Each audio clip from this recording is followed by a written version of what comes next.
Okay, so pag-usapan natin itong kumakalat ngayon na balita, itong tungkol kay Vice President Inday Sara Duterte na naman. Ito ay tungkol kay Martin Romualdez, House Speaker Martin Romualdez.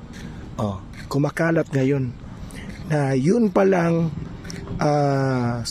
yung latest statement ni Vice President tungkol dyan sa kung sino yung kumukontra sa confidential funds ay parang matatawag na rin na kumukontra ka sa pamahalaang gobyerno. Okay? So marami ang nagsasabi na ang pinariringgan ni VP Sara dito is si Martin Romualdez. No? Marami ang nagsasabi, mga eksperto, mga political analyst, na si Martin Romualdez ang pinariringgan ni VP Sara, aside from Risa Hontiveros, aside from the Makabayan Bloc, no? So yan ang kumakalat ngayon. So malaki-laking issue ito. Dahil alam naman natin, magkasama sila sa unit team. At ito ay pinsang buo ni Presidente Bongbong Marcos. So malaking issue ito, no? Ito ba ay tungkol sa politiko? Okay? So yan ang pag-uusapan natin. Pero bago ang lahat, help me na i-like at i-share itong video natin sa Facebook at sa YouTube para kakalat ito sa taong bayan. At i-subscribe na rin ang Don Mar TV sa Facebook at sa YouTube rin para lagi kayong updated sa mga balita na kagaya nito. Okay? So, ayan. So, panoorin natin itong balita tungkol nga dito sa issue na ito, no, na ang pinariringgan ni VP Sara sa issue ng confidential funds ay itong si Martin Romualdez. Okay? Let's play the video at magre-react tayo dito. Okay? Let's play the video. Itinanggi ni House Speaker Martin Romualdez na politika ang dahilan ng gagawing paglilipat ng 2024 confidential funds ng Office of the Vice President o OVP. Ito ang tugon ng liderato ng Kamara matapos na maging sentro ng budget deliberations sa Kamara ang confidential funds ni Vice President Sara Duterte. Ilang political analyst ang nagsasabing may kinalaman umano ito sa mangyayaring 2028 elections. I think people are reading too much into that.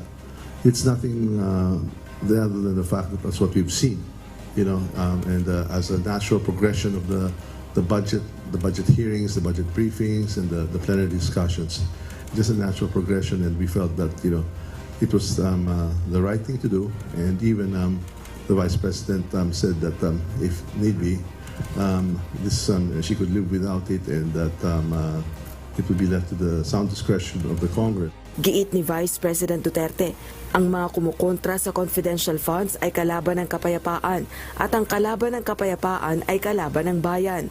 Sang-ayon dito si Speaker Romualdez, kaya naninindigan itong dapat na mailipat sa mga ahensyang may kinalaman sa pagbabantay ng seguridad ang confidential funds. Ginawa nito ang pahayag matapos na bumisita sa Pag-asa Island sa Palawan araw ng Huwebes, October 5. The West Philippine Sea has become a very, very top issue, no, of the day. Incidents and incursions into our area, incidents with our fisher folk, and we would like to make sure that the confidential and intelligence funds are most properly utilized, no, and by agencies and departments that are best suited. Particularly in these aspects of deploying the proper resources and personnel for the promotion of peace and security. So we are one with the Vice President in having to make sure that confidential and intelligence funds, you know, are always part of the equation. And of course, best left with the agencies and departments, no, that are most and best suited. And it's just a matter of prioritizing. Samantala, inihayag naman ni Marikina City Representative Stella Kimbo, Senior Vice Chairperson ng House Committee Appropriations. Nasa 4.8 billion pesos ng confidential funds ang ililipat mula sa civilian agencies. Si Kimbo ay miyembro ng small committee na inatasang kumalap at resolbahin ang individual amendments sa 2024 General Appropriations Bill o GAB. Sa October 10, inaasahang tapusin ng small committee ang mga pagbabago sa 2024 GAB. Sa ngayon po, as you know, chinachop-chop po namin nga ang confidential and intelligence funds. More of yung confidential funds, but ang totality po niyan is only about 4.8 billion. And syempre po, hindi naman po masyadong malaki yan. So syempre, as we realign that, and kung kailangan pa ng dagdag na tulong para sa pag-asa, syempre kailangan pa natin ng additional sources. Handa naman si Speaker Romualdez na makipag-ugnayan kay VP Duterte kaugnay ng concern nito sa confidential funds. We'll be more than happy to work with the OVP's office, no, and the DepEd's the Secretary's office on other requirements that they may have when it comes to these matters and other related needs of the respective DARP. Okay, so ayan, no? Narinig natin yung balita na yan. Nagsalita na rin itong si Martin Romualdez tungkol dito, no? Ito lang. Ito ay kutob ko lang, no? Kutob ko lang ito. Itong si Martin Romualdez, House Speaker Martin Romualdez, sa palagay ko, ito lang ay opinion ko, no? Disclaimer lang. Pwede akong magkamali dito. Pwede rin akong tama. Okay? Sa kutob ko lang, no, analysis ko ito. May ambisyon rin itong si Martin Romualdez, no? Sa tingin ko, merong ambisyon itong si Martin Romualdez. Hindi ko sinabi na bilang isang presidente, hindi ko sinabing bilang isang vice presidente, basta merong ambisyon. Matagal ko na itong tinitiktikan itong si Martin Romualdez. Itong taong ito ay may ambisyon talaga, no? Kasi napapansin ko yung nakaraang araw, may pumipitik na May pumipitik na isa sa mga kasamahan ni Martin Romualdez. Kung matatandaan natin, di ba? Nakapagtataka yung biglang bumaliktad, no? Yung isang kongresista, no? Patatandaan natin. Siya yung nagbulgar doon sa 11 days. Na 11 days pala ginasta ni VP Sara yung confidential funds. At tayo ay nagulat doon, no?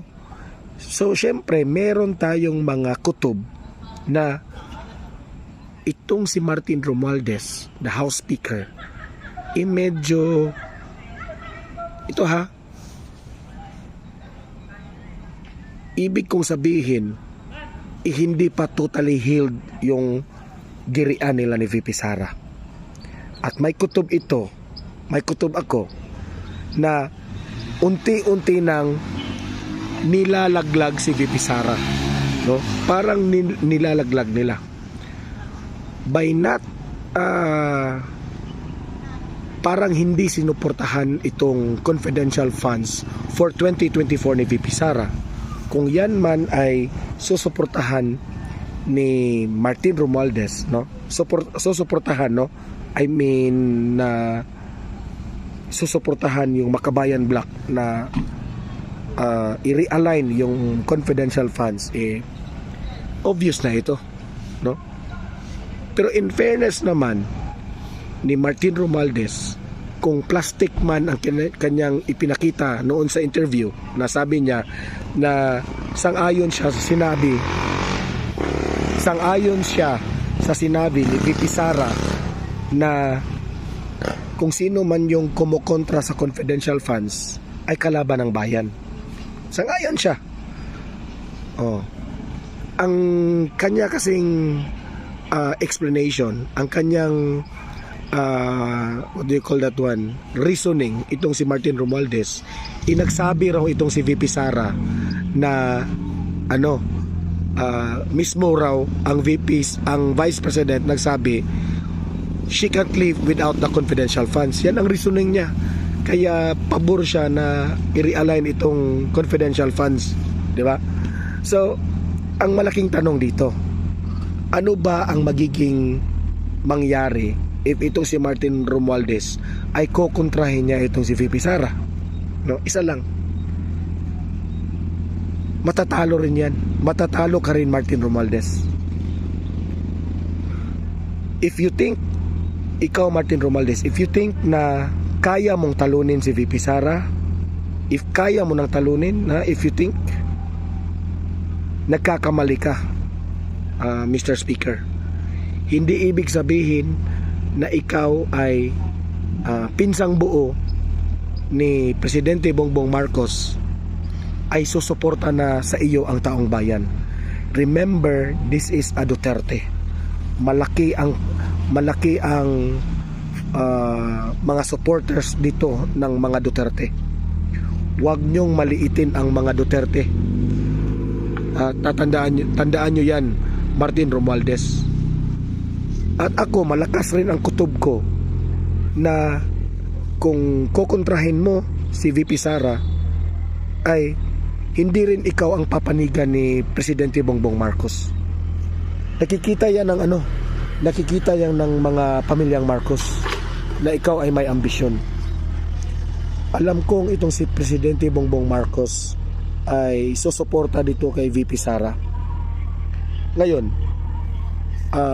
yung mga kongresista dyan sa House, question kayo ng question sa confidential funds ni VP Sara, pero bakit hindi rin nyo kino-question yung confidential funds o intelligence funds ng ating Pangulo para patas ang lahat, di ba? Para fair ang lahat. Bakit si Inday Sara Duterte lang ang inyong tinatantanan?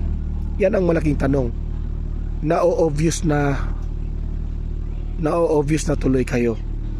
So wag nyong bulahin ang taong bayan, dahil ang taong bayan, especially itong mga vloggers, marunong itong mag-analyze.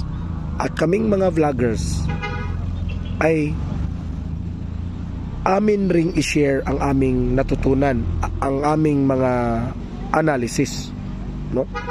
So hindi kami papayag na parang sa sitwasyon ngayon itong si VP Sara ay parang idiniin. Tama si VP Sara sa kanyang sinabi. Ang kumukontra sa confidential funds ay kumakalaban ng bayan. Na alam naman natin itong mga confidential funds na ito ay para ito sa seguridad, no? Kayo nga dyan, marami dyan sa mga House of the Representatives, mga kongresista dyan, hindi nga nyo maipaliwanag ang budget nyo, yung mga proyekto ninyo, di ba? Hindi yan confidential funds, pero hindi nyo nga kayo nagpaliwanag yung iba dyan. Yung taong bayan, iba, hindi lahat ng taong bayan alam kung gaano ginasta nyo yung mga proyekto nyo, yung mga budget nyo, at hindi yan confidential funds.